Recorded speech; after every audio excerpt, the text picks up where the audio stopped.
Durante 1975, la provincia de Tucumán se convirtió en un enorme campo de batalla. Se enviaron miles de soldados, helicópteros, aviones, tanques y toneladas de armamentos. Dos ejércitos se enfrentaban por primera vez dentro del territorio argentino. Por un lado, el Ejército Revolucionario del Pueblo, liderado por su comandante Roberto Santucho, que tomaba las armas para lograr sus ideales socialistas. En el bando opuesto se encontraba el general Agdel Vilas, que comandaba la Quinta Brigada de Infantería. Los guerrilleros soñaban con crear un nuevo Vietnam desde el monte tucumano. Para los militares argentinos, era la oportunidad de demostrar en el campo de batalla su eficiencia y cambiar su deteriorada imagen ante la población.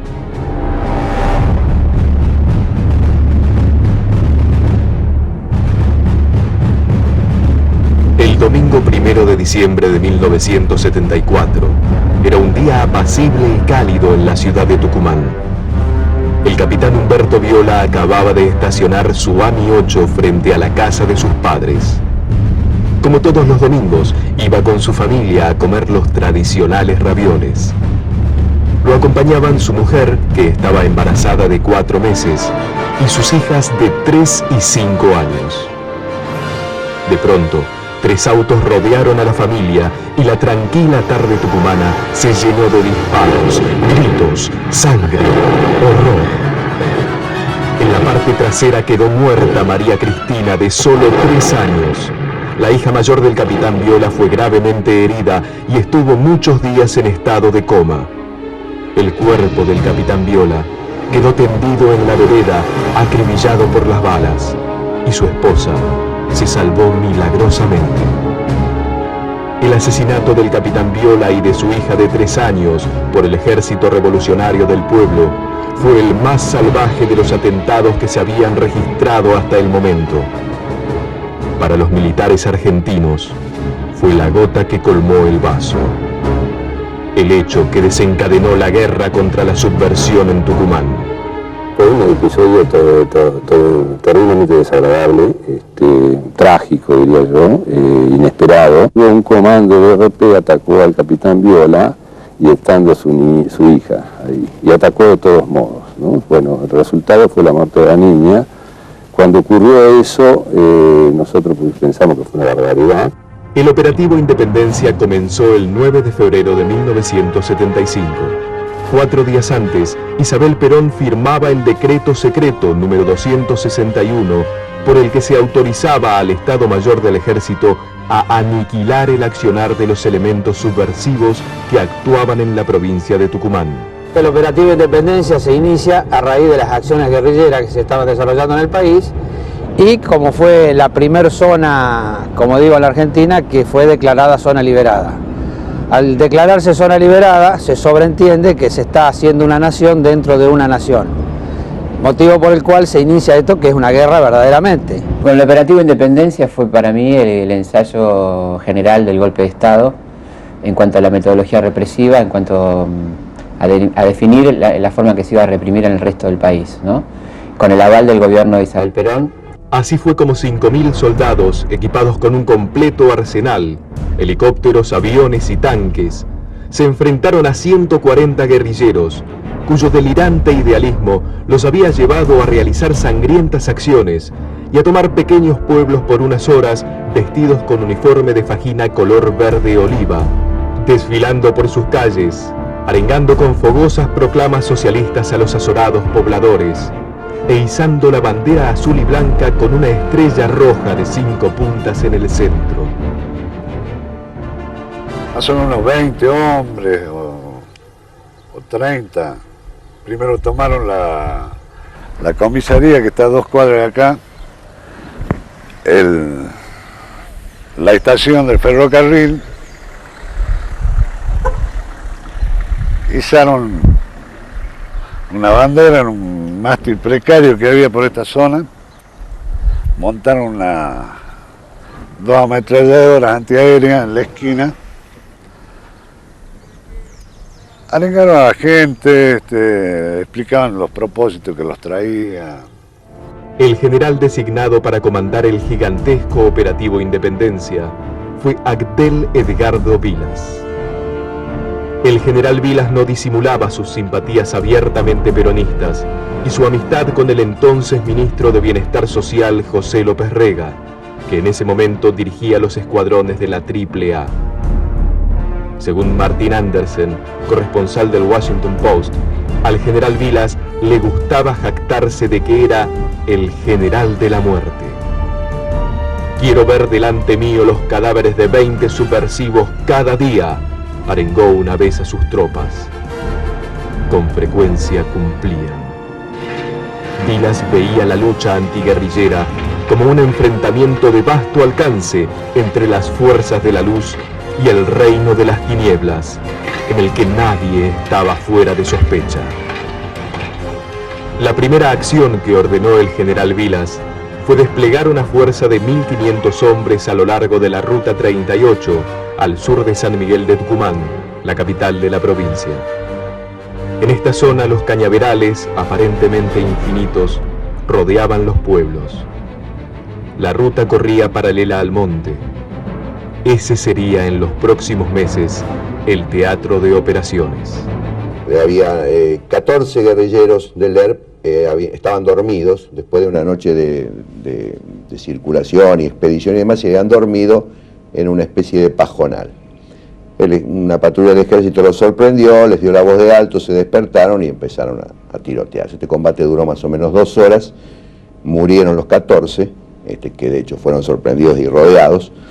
Ahí vi algunas acciones así bastante dramáticas. Un soldado que vino con el fusil de uno de los guerrilleros, se lo entregó al general en la mano y dijo: general, esto es para usted, y volvió, en fin, esas acciones de guerra que uno está acostumbrado a ver en el cine, bueno, pasaron realmente. Muertos los 14, los cargaron en un camión. Ahí recuerdo un episodio muy terrible. El general Vilas me dijo: ¿alguna vez vio una herida de FAL?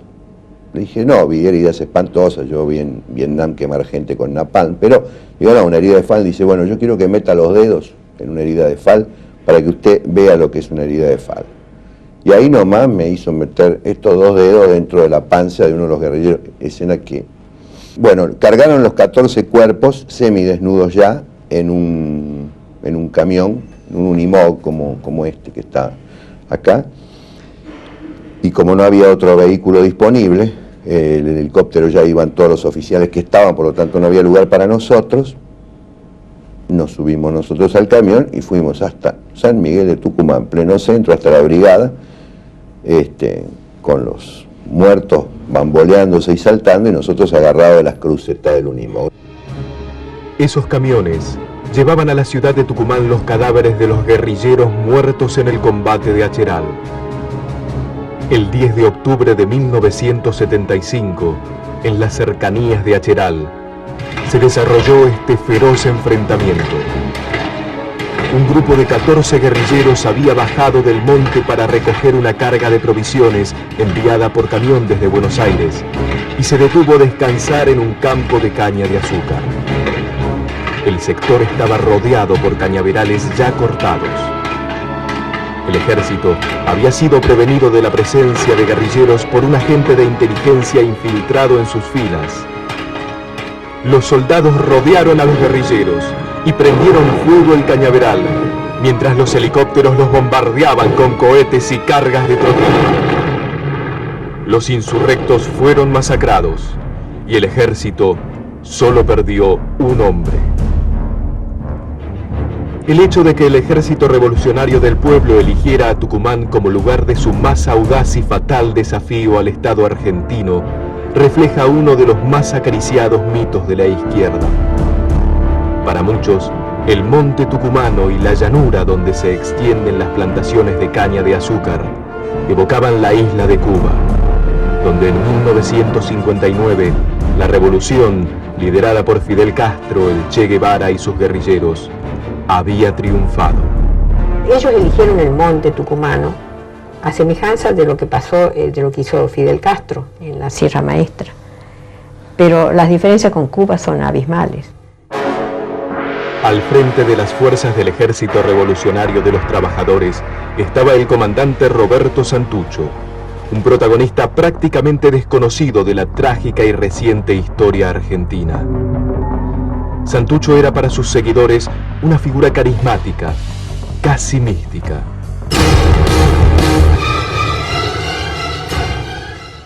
Un capítulo aparte de este Vietnam argentino fue lo que ocurrió en una escuela de la ciudad de Famaillá.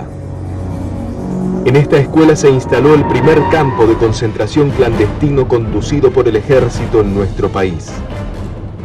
Por este centro de detención pasaron 1.500 personas acusadas de mantener estrechas relaciones con el enemigo. Más de 20 años después de los hechos, los vecinos del lugar todavía viven aterrorizados por los recuerdos de esa época. Dicen que la escuela estaba rodeada en todo su perímetro por una lona que impedía ver lo que ocurría en su interior. Sin embargo, se veían entrar y salir camiones con personas amontonadas como ganado. En su estremecedor relato, los habitantes de Famaillá cuentan que en aquellas interminables noches de 1975 se escuchaban desgarradores gritos de dolor que les impedían dormir. La picana eléctrica aplicada en las encías, los pechos y los genitales eran una práctica habitual para lograr obtener algún tipo de información de los detenidos. A estos también se los ataba a la parte posterior de un tractor y eran arrastrados por campos rocosos, y se los colgaba con alambres por los brazos hasta que la piel se les desprendía dejando los músculos de la víctima expuestos. Una característica de esta guerra fue el secuestro o detención ilegal del enemigo como aspecto central de un sistema represivo que funcionó al margen de los mecanismos y procedimientos legales y constitucionales.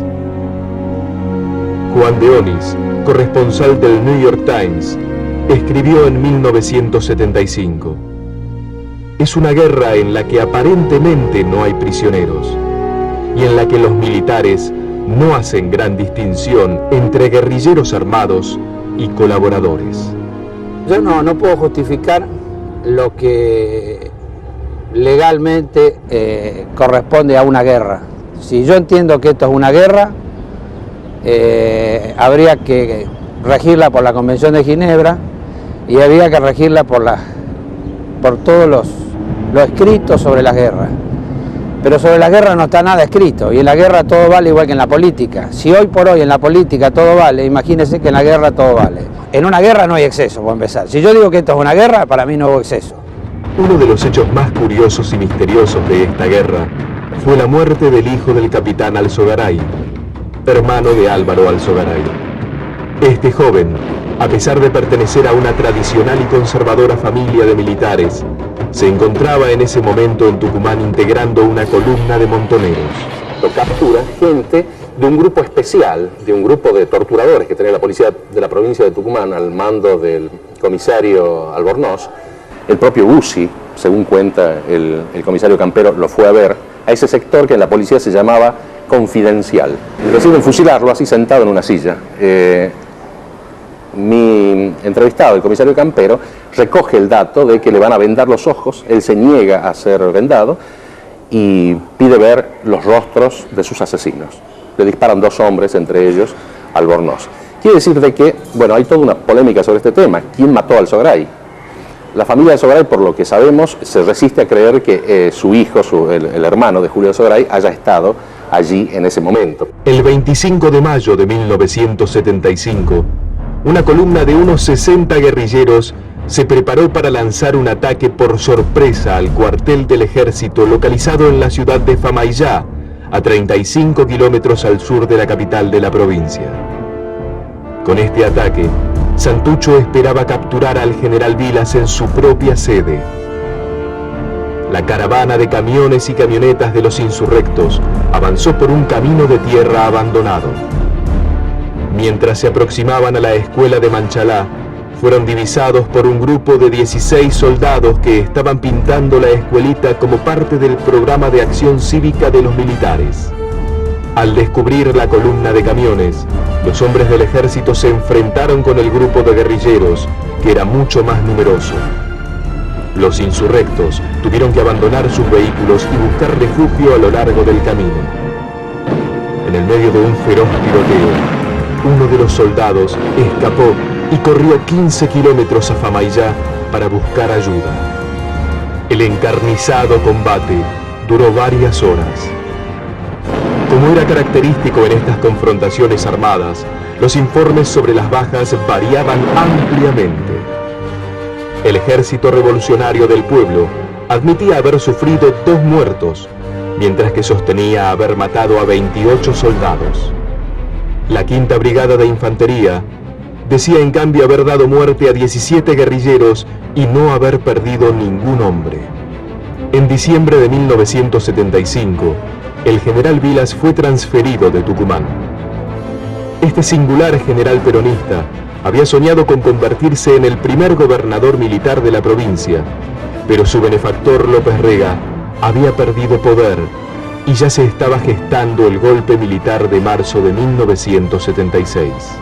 El general Bussi se preocupó mucho por ganarse la simpatía de los tucumanos. Se concentró en desarrollar un plan de acción social, construyendo escuelas, centros deportivos y 4 pueblos prolijamente edificados con sus respectivas iglesias, escuelas, comisarías y plazas. Los 4 pueblos tenían nombres de militares caídos en combate: Soldado Maldonado, Capitán Cáceres, Sargento Moya y Teniente Verdina. A pesar de mi dolor por la muerte de mi hijo, yo me siento orgullosa por la forma en que murió mi hijo. No les puedo perdonar a los subversivos, a los terroristas, que no me hayan permitido cerrarle los ojos a mi hijo. Eso es lo que nunca voy a perdonar. Esos son los verdaderos culpables, los instigadores, los cabecillas de todo esto. Los jóvenes han sido pobrecitos, tontos útiles, que han creído en el canto de la sirena. En menos de un año, el sueño revolucionario del comandante Santucho se esfumó. El Ejército Revolucionario del Pueblo fue totalmente vencido y Tucumán fue Vietnam durante 10 meses. En vísperas de la Navidad de 1975, el general Videla, jefe del Estado Mayor del Ejército, se trasladó a la sede de operaciones de Famaillá para pasar las fiestas junto a la tropa victoriosa. El triunfo ante la subversión en Tucumán y una cuidada campaña de propaganda había cambiado la imagen de los militares argentinos. En su discurso de Navidad, el 24 de diciembre de 1975, Videla le dijo a su audiencia que los políticos en Buenos Aires solo tenían 90 días para poner en orden el país. El plazo se cumplió con total exactitud. El 24 de marzo de 1976, un golpe de Estado derrocaba a Isabel Perón. Comenzaba un nuevo capítulo de la historia argentina. Comunicado número 1 de la Junta Militar. Se comunica a la población que a partir de la fecha el país se encuentra bajo el control operacional de la Junta Militar.